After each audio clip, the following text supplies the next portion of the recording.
Somos da CarbonFi, o podcast da Carbon Business School, a escola de negócios do mercado de crédito de carbono e finanças regenerativas. Olha, recebemos um dossiê fascinante essa semana. É uma análise interna de mercado que conecta, assim, 3 pontos que à primeira vista parecem distantes. Um alerta formal da ExxonMobil lá no Texas, uma regulação nova e bem complexa sendo finalizada em Bruxelas e, por fim, o futuro da produção de petróleo aqui no pré-sal brasileiro. Nossa missão aqui é, então, entender como esses pontos se ligam e descobrir a tese central do documento. A criação do que ele chama de nova barreira comercial do metano. E tudo começa com um número bem específico: 13%. É precisamente esse o ponto de partida. O documento que a gente tem em mãos destrincha um aviso formal da Exxon, onde eles calculam que a nova regulação ambiental da União Europeia tem o potencial de encarecer a importação de petróleo em até 13%. Mas o fascinante aqui, sabe, é como se chega a esse número. Não estamos falando de um imposto de carbono tradicional como muitos poderiam pensar. Não é um imposto. Não. A Exxon está alertando para algo diferente, um potencial choque de oferta. Um choque de oferta. Isso soa bem mais dramático do que um simples imposto. O que a análise deles diz exatamente? Como uma regulação ambiental pode tirar petróleo do mercado a ponto de causar um choque? A análise deles é direta e os números são, assim, impressionantes. Eles estimam que cerca de 80% do petróleo que a Europa importa hoje simplesmente não atende aos novos e rigorosos padrões de intensidade de emissão de metano. 80%. Peraí, isso é um volume gigantesco. Quase todo o petróleo que abastece a Europa hoje seria considerado sujo por essa nova regra. E quando isso passa a valer, porque uma mudança dessa magnitude não acontece, sei lá, da noite para o dia. Não mesmo. As regras serão implementadas de forma gradual, com aplicação total prevista para ocorrer ali entre 2027 e 2030, mas a consequência direta é clara e é o cerne do alerta da Exxon. Se todos esses fornecedores forem efetivamente bloqueados do mercado europeu por não cumprirem as normas, a disputa pelo petróleo limpo, ou seja, aquele com baixo índice de vazamento de metano comprovado, vai aumentar drasticamente. É a lei da oferta e da procura. Exato. Menos oferta de petróleo aceitável para a mesma demanda significa preços mais altos. E esses 13% seriam, então, o reflexo desse aumento de preço. É a materialização do conceito de greenflation, a inflação verde, que a gente tanto ouve falar na teoria, né? Aqui ela parece bem concreta. Perfeitamente. E essa inflação vai parar diretamente na bomba de gasolina do consumidor final na Europa. Não é uma taxa abstrata, é um custo real que será sentido no dia a dia.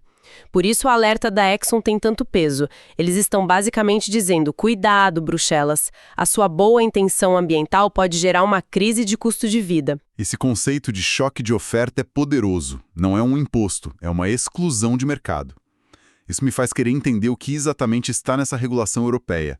Que tipo de arma legal é essa que tem o poder de potencialmente bloquear 80% do petróleo mundial de entrar no continente? A lei em questão é a EU Methane Regulation. E para entendê-la, a gente precisa conectar isso ao quadro geral da política climática, né? Historicamente, todo o foco regulatório, toda a atenção da mídia esteve no CO2. O metano sempre foi tratado como o primo pobre dessa discussão, algo secundário. Sempre ouvimos falar do CO2 como o grande vilão. Por que essa mudança de foco tão, assim, repentina e intensa para o metano?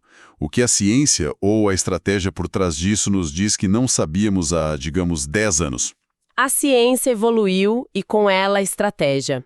A grande virada de chave foi a compreensão do impacto de curto prazo. O metano, molécula por molécula, é cerca de 80 vezes mais potente que o CO2 para o aquecimento global num horizonte de 20 anos. 80 vezes? É. A União Europeia percebeu que atacar as emissões de metano é uma das alavancas mais rápidas e eficazes para frear o aquecimento no curto prazo. É uma ação de resultado quase imediato, em termos climáticos. E a nova lei é muito engenhosa na sua abordagem para forçar essa redução. E como ela funciona na prática? Como se força uma empresa, sei lá, na Nigéria ou no Texas a controlar um vazamento de gás que é invisível. A lei cria o que se chama de Import Performance Standard. Isso é uma mudança de paradigma. Significa que não basta uma empresa europeia, como a Shell ou a Total Energies, garantir que suas próprias operações na Europa são limpas.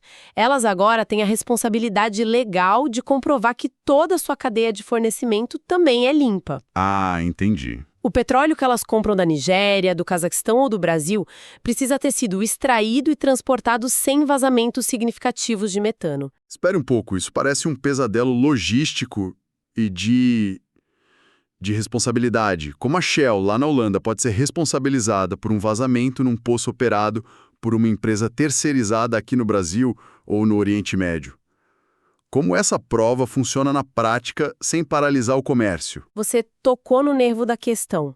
A implementação é o grande desafio e, ao mesmo tempo, a grande inovação. A exigência é de um sistema de MRV, sigla para monitoramento, reporte e verificação de altíssimo nível, que o mercado já apelidou de Gold Standard.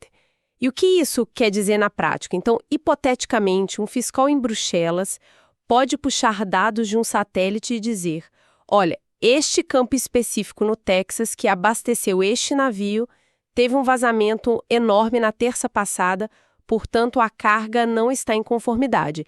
É esse o nível de detalhe, é exatamente esse o nível de granularidade. A analogia prática é a seguinte: um navio petroleiro chega ao porto de Roterdã. O importador precisa apresentar provas concretas, auditáveis, como dados de satélite, sensores instalados na boca do poço ou drones de monitoramento, provando que não houve vazamento de metano acima do limite permitido em toda a jornada daquele óleo. E se não tiver a prova? Sem essa prova, a carga ou é barrada na entrada, ou o importador paga uma penalidade financeira brutal que inviabiliza completamente o negócio. É uma mudança completa nas regras do jogo. Entendido. A régua subiu drasticamente. Isso me leva então a questionar as motivações da Exxon. É claro que eles têm um ponto sobre o choque de oferta. Mas por que eles estão soando esse alarme tão alto? É uma preocupação genuína com o consumidor europeu? Ou é uma forma de proteger seus próprios interesses? Se a gente analisa a posição da Exxon e do setor de shale gas americano, a gente vê uma vulnerabilidade estratégica bem clara. Grande parte da produção americana, especialmente o gás de xisto, tem um problema crônico e bem documentado de vazamento de metano. Ah, sim. A natureza da extração, com milhares de poços espalhados, o processo de fraturamento hidráulico, tudo isso torna o controle de emissões muito mais complexo e caro do que em operações concentradas. A Exxon está essencialmente enxergando um risco real de perder uma fatia importante do seu mercado na Europa para produtores mais limpos. Então é uma manobra de negociação muito astuta. E tem uma certa ironia nisso, não tem? A mesma empresa que investe em publicidade sobre suas metas de redução de emissões está ao mesmo tempo alertando que as regras para reduzir emissões podem quebrar o mercado. Precisamente. É uma duplicidade estratégica. A empresa afirma publicamente que está no caminho certo para zerar suas emissões diretas, as de escopo 1 e 2. No entanto, ela alerta que a cadeia de suprimentos global, da qual ela depende e é parte fundamental, não está preparada. Claro. A interpretação mais plausível, como aponta o dossiê, é que a Exxon está usando o fantasma do choque de preços para pressionar Bruxelas a flexibilizar os prazos ou os critérios da regulação, dando mais tempo para a indústria americana se adaptar. E como o mercado financeiro, que é quem move o dinheiro de verdade, está lendo tudo isso? Eles compram a tese do risco ou já enxergam uma oportunidade? O mercado já está se antecipando e precificando a criação do que a análise chama de Clube do Petróleo Premium. E a gente já vê sinais disso na prática. Traders em Genebra, em Londres, eles já estão, informalmente, perguntando sobre a intensidade de metano das cargas que negociam. Ainda não é oficial, mas a conversa começou. Exato. Ainda não está nos contratos formais, mas a conversa começou. É um indicador claro de para onde o dinheiro está indo. A lógica é simples. Quem conseguiu o selo de baixo metano, comprovado por esse MRV Gold Standard, vai negociar seu petróleo com um prêmio no preço no mercado europeu. Por outro lado, quem não conseguir essa certificação vai ter que vender seu produto com um belo desconto para outros mercados menos exigentes, como alguns na Ásia. Está se criando uma diferenciação de qualidade baseada num critério ambiental, que vira um critério financeiro, o que nos leva diretamente ao Brasil. Vamos ajustar o foco e colocar a nossa lente brasileira nessa história. À primeira vista parece um risco, uma barreira, mas a tese do dossiê é que esta pode ser, na verdade, uma grande oportunidade disfarçada. Exato. Essa barreira pode se transformar numa vantagem competitiva imensa para a Petrobras e também para as chamadas Junior Oils, como a Prio e a 3R Petroleum.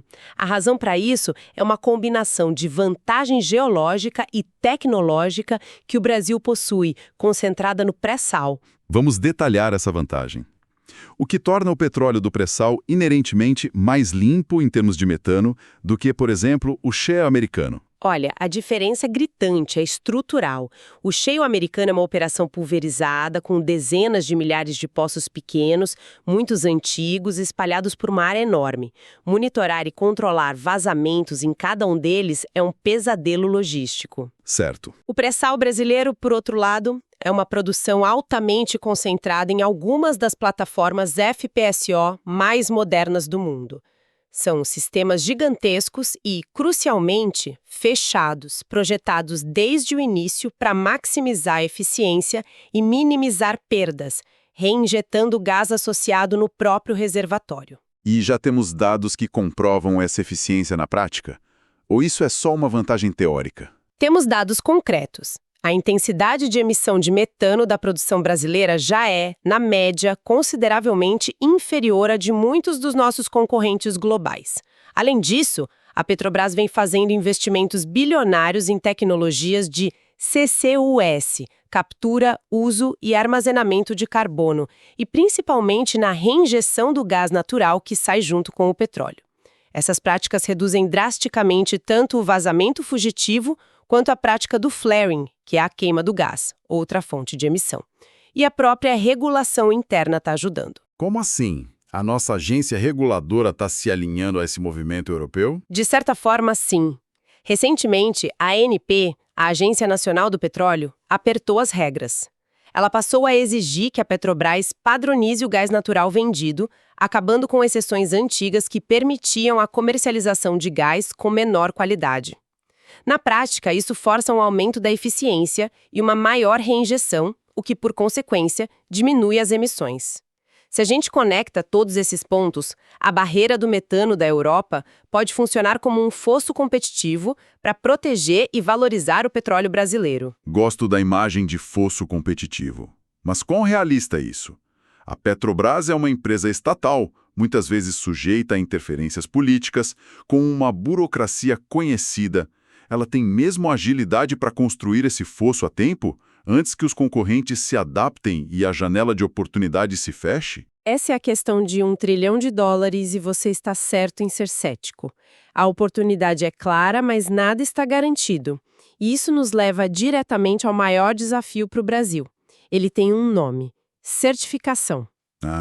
A nova máxima do mercado global é: não adianta ser limpo, você tem que provar que é limpo. E essa prova precisa ser irrefutável e, principalmente, aceita pelo comprador em Bruxelas. Entendi. Então, o nosso maior obstáculo não é a nossa geologia ou a nossa tecnologia de extração, mas a nossa capacidade de criar uma burocracia de certificação que converse com a europeia. É um desafio de governança. Exatamente. O Brasil precisa avançar muito rapidamente na criação de uma regulação nacional de MRV que seja considerada equivalente e confiável pela União Europeia. Se o nosso sistema de certificação for visto como fraco, pouco transparente ou suscetível a fraudes, de nada adiantará ter o petróleo mais limpo do mundo. A gente vai cair na vala comum dos fornecedores não certificados e ter que vender com desconto. Imagino que não seja só isso, né? Não. Há outros pontos de atenção. É preciso ter um olhar crítico sobre as operações onshore, em terra, e as refinarias mais antigas da Petrobras. Historicamente, essas são instalações com maior propensão a vazamentos. A excelência do pré-sal não pode mascarar as vulnerabilidades em outras partes da cadeia de valor. Então, o investimento precisa mudar de foco. Exato. Sugere uma mudança de foco no CAPEX, no investimento de capital da empresa. Não se trata apenas de encontrar mais óleo, mas de blindar a infraestrutura existente contra vazamentos. E o fascinante é que a tecnologia para monitorar isso não se importa com a fonte. Ela mede a molécula de metano, seja de um gasoduto ou de outra grande fonte, como a pecuário. Você mencionou o monitoramento por satélite antes. Isso nos leva para além do setor de energia, não é?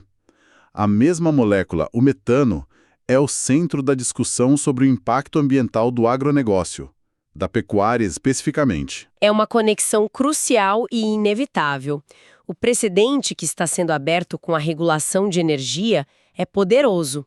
Se a Europa está implementando essa barreira para o petróleo e gás hoje, o que a impede de usar a mesma lógica, a mesma tecnologia para a carne bovina ou a soja amanhã? Faz todo sentido. O ultimato da Exxon deveria ser lido com a mesma atenção nas sedes de gigantes como a JBS e a Marfrig. A tecnologia de monitoramento de metano por satélite não distingue a origem da emissão. Ela vai vigiar um pasto no Mato Grosso com a mesma precisão com que vigia um posto de petróleo no Mar do Norte. É uma mudança radical de paradigma. A conclusão, então, é que a era da emissão invisível acabou. Acabou por completo. O que antes era uma externalidade invisível, não contabilizada, agora está se tornando um atributo de qualidade mensurável, verificável e, acima de tudo, precificável. Certo. Vamos amarrar tudo isso. Se a gente sintetizar a situação que o dossiê apresenta, ela tem duas faces muito claras, né? Para a Exxon e outros produtores com alta intensidade de metano, a nova regra representa um custo potencial de 13% para acessar o cobiçado mercado europeu. Para o Brasil, se a complexa lição de casa da certificação for bem feita, essa mesma regra pode significar um prêmio de 13% no valor das nossas exportações de petróleo. Essa é a dualidade da transição energética. O que é um risco existencial para um é uma oportunidade geracional para outro. O que nossa análise mostra de forma definitiva é como uma molécula invisível, o metano, que por décadas foi ignorada, está se transformando na barreira comercial mais sólida e influente do século XXI. Ela está efetivamente redesenhando o mapa do comércio global de energia. Uma barreira invisível, mas com impacto muito concreto. Uma barreira invisível e sólida. É uma imagem poderosa. E isso nos deixa com uma reflexão final, um pensamento para levar adiante. Se a nossa nova capacidade de medir o invisível, de rastrear moléculas a partir do espaço, está redesenhando completamente o mercado trilionário como de energia e tem o potencial claro para fazer o mesmo com o mercado de alimentos, a pergunta que fica é: quais outros setores e cadeias de suprimento que hoje operam com base em externalidades invisíveis serão os próximos a serem transformados por essa nova e radical fronteira da transparência? E para mais conteúdo sobre o mercado de crédito de carbono, siga a Carbonfy para se manter sempre atualizado.